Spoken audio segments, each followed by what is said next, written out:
이 말씀을 꼭 좀 다시 드리고 싶었던 말씀 중에 하나였습니다. 앞서서는 설교에서는 자세하게 말씀 못 드렸는데, 저는 이제 우리가 성령이 생각나게 하시고 성령이 가르치실 때, 깨닫게 깨우치실 때, 아 맞아 성령이야 이거 맞아 이거 분별을 쉽게 하면 얼마나 좋습니까, 그죠? 근데 이게 누군가는 그런다고요.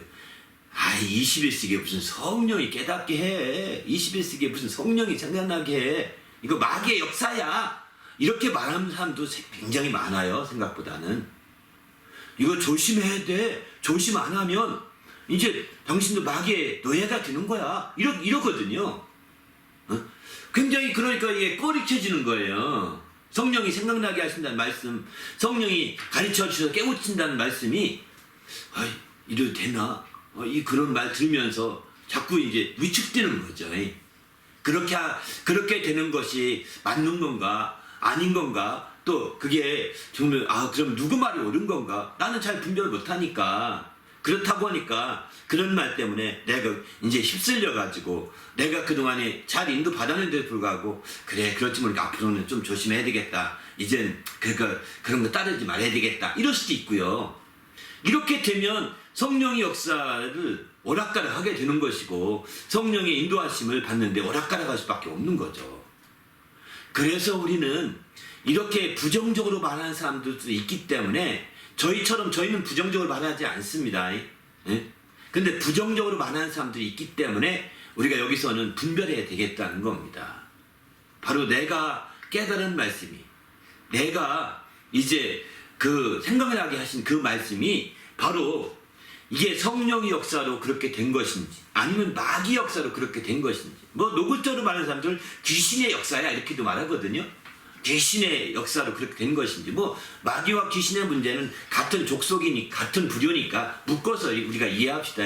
저 귀신이라고 말하고 마귀라고 말하고 사탄이라고 말해도 같은 부류거든요. 그게요. 그런 부류니까 어쨌든 상관없어요. 그렇게 묶어서 얘기하는 게 좋을 것 같아요. 말하다 보면 이렇게도 말하고 저렇게도 말할 것 같아서 이 말씀 먼저 드립니다. 그런데 어쨌든 이거 분별하지 않으면 안 된다는 거예요. 근데 오늘 본문에 보게 되면 분별하는 첫 번째 기준이 평안함입니다. 왜? 성령이 바로 생각나게 하시고 깨우쳐 주신다고 가르쳐 주신다고 했는데, 바로 그 뒤에 보게 되면 평안을 말하거든요. 전혀 앞뒤가 안 맞는 말씀 같아요. 그죠?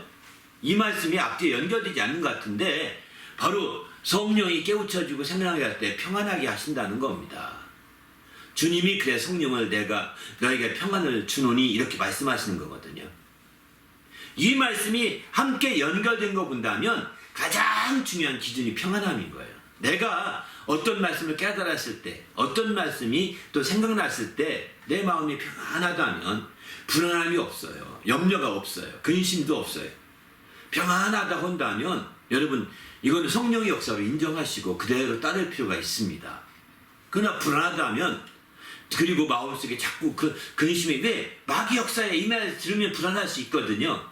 그 불안하게 되면 주님 앞에 컨펌을 받으셔야 합니다. 하나님, 저는 이게 마귀 역사라고 하는 얘기도 생각나는데 이게 마귀 역사인지도 모르잖아요. 주님 다시 한번 확인해 주십시오. 이렇게 기도하면서 주님 한번 컨펌 받는 거 나쁜 거 아닙니다. 그렇게 불안해 올 때 한번 컨펌을 받고, 그래서 다시 주님이 그 말씀을 되새겨서 또 생각나게 하시거나 또 깨우쳐 주시면 그때 움직이는 것도 괜찮습니다. 근데 평안하지 않고 뭔가 불안이 끼쳐오고 마귀 역사면 안 되는데 이거 어떻게 된 걸까, 이런 생각이 마음 한쪽에 잡기 시작한다면 기도하셔야 됩니다. 하나님, 저는 이게 성령의 역사라고 생각하는데 자꾸 이런 생각이 드네요. 진정한 성령의 역사이면 한 번 더 확인해 주십시오. 컨펌해 주십시오. 라고 기도할 필요가 꼭 있습니다. 또 더 나가서 불안이 두 번째까지 또 불안이 오면 세 번째 다시 한번 할 필요도 있습니다. 그 사례가 기드온의 경우잖아요. 그죠? 기드온이 내가 너를 통하여 이스라엘을 해방하고 쓰겠다 한때 저는 할 수가 없습니다. 분명히 하나님의 음성을 듣고 말씀을 들었음에도 불구하고 나는 아닙니다. 내가 그런 것이 못 됩니다. 이런 얘기하면서, 그러면 내가 그렇게 된다고 한다면 하나님께 한 사인을 구하겠습니다 하면서 첫날에 양철에 양털에 막 물이 다 뭉쳐있고 나머지 땅은 뽀송뽀송하게 해달라고 기도합니다. 양털에만 이슬 내리게 해달라는 거죠, 한마디로 말해서. 근데 다음날 보니까 실제 주인은 다 이슬이 안 내리는데 양털에만 물이 가득한 거예요. 그리고 그 두 번, 그런 믿을만 한데 안 믿어. 또 한 번 합니다. 하나님 죄송합니다. 다시 한번 여쭙니다. 이번엔 반대로. 정말 그 양털은 뽀송뽀송한데 주위의 땅에는 다 막 이슬이 가득 흥건하게 해주십시오. 그랬더니 진짜 그렇게 됐어요. 반대로. 이제 그러면 하나님 역사하심을 믿겠습니다 하고 나가잖아요.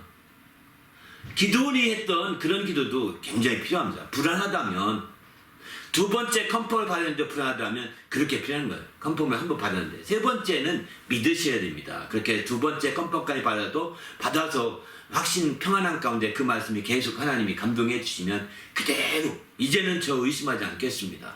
이 사단의 역사에 제 속지 않겠습니다 하면서 정말 기도원처럼 담대히 나가는 게 필요한 거죠.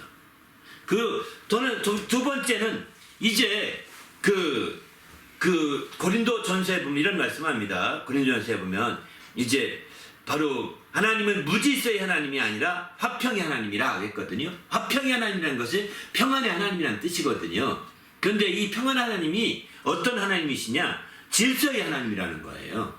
고린도전서 14장 33절 나온 말씀이거든요. 그러니까 평안의 하나님이 질서의 하나님이시니까 이 두 번째는 그 평안함과 함께 이것을 행할 때 결과를 한번 비춰보시기 바랍니다. 이것을 내가 선포하고 행할 때 어떻게 될까? 이게 교회의 질서를 무너뜨리는 것일까 아닐까를 확인할 필요가 있습니다. 또 내가 잘났다고 막 이렇게 하는 게 그래서 오히려 교회를 문란하게 하는 게 아닐까, 혼란스럽게 하는 게 아닐까, 이렇게 되돌아볼 필요가 있는 거죠. 만약에 그 결과가 혼란스럽게 될 수 있다면 거기서 잠깐 멈추면 기도하셔야 됩니다. 하나님, 이대로 내가 주님이 주신 말씀대로 막 선포하고 막 담대히 나가버리면 이 뭔가 교회나 내가 있는 집단에서 그룹에서 혼란을 가져올 것 같은데요. 하나님은 질서의 하나님이라고 하지 않았습니까? 화평의 하나님이면서 질서의 하나님이시니까 질서가 무너질 것 같은데요. 무질서하게 될 것 같은데요. 이거 어떻게 된 거? 이렇게 해서 한번 확인하는 거예요. 그냥 감정적인 평안함으로 끝나지 마시고 그것이 집행됐을 때의 결과를 가만히 생각해 보라는 거예요. 그것이 진행됐을 때 그 결과가 이제 질서가 되는지 아닌지를 볼 필요가 있는 거죠. 질서가 된다면 그게 이제 우리가 주님 안에서 참으로 이건 그렇게 해도 전혀 무리가 없고 우리가 발전될 수 있을 것 같아, 이런 생각 들면 담대히 나가는 거고요. 발전되지 않고 그렇게 될 것 같다고 한다면 이제 기도하는 가운데 나오는 거예요. 저 같은 경우는 그때는 어떻게 하냐면 이제 그 지도자에 가서 이렇게 여러분이 내가 이렇게 말씀을 받았습니다. 이 말씀들을 하셔야 됩니다. 주장하지 말고 모른 척 하면서 선교사님, 전사님 이렇게 하면 어떻겠습니까? 이렇게 제안을 해보십시오. 말씀을 바탕으로 해서 아이디어를 제안하는 겁니다.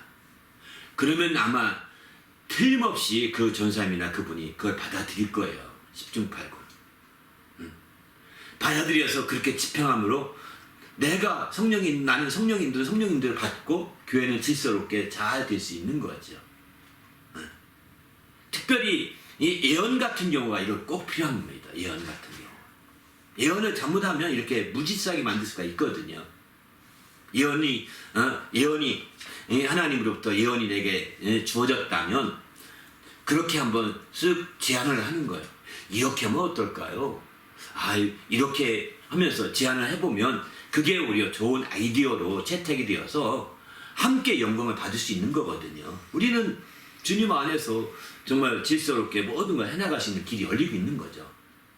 또 한 가지는 이제 주님의 화평의 하나님인데 영의 생각은 로마서 8장 6절에 보면은 영의 생각은 생명과 평안이라 이렇게 표현하거든요.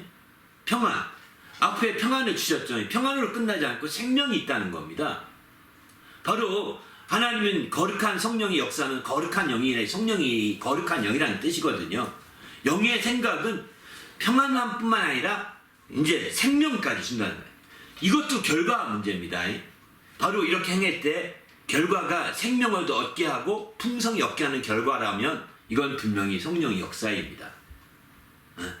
그런데 이렇게 행했을 때 그 결과가 생명보다는 어떤 파괴하고 또 혼란스럽게 하고 또 사망의 역사를 가져오는 것이라고 한다면 이건 아닙니다. 마귀의 짓이죠. 그거는 그 마귀의 역사라고 볼 수밖에 없는 거예요.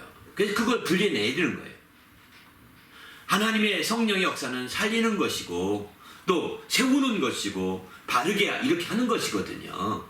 그렇게 하는 만큼 성령의 역사는, 그래서 성령은 생명의 성령이라 이렇게 표현도 하거든요. 생명의 성령이라는 겁니다.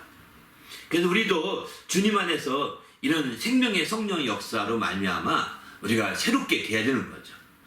그런데 이 생명과 함께 여기에 보면 생명으로 끝나지 않습니다. 성령은 또 은혜의 성령이라고 표현하잖아요. 은혜의 성령이라고. 그런 의미에서 볼 때 또 한 가지는 은혜가 꼭 필요한 거죠. 은혜가.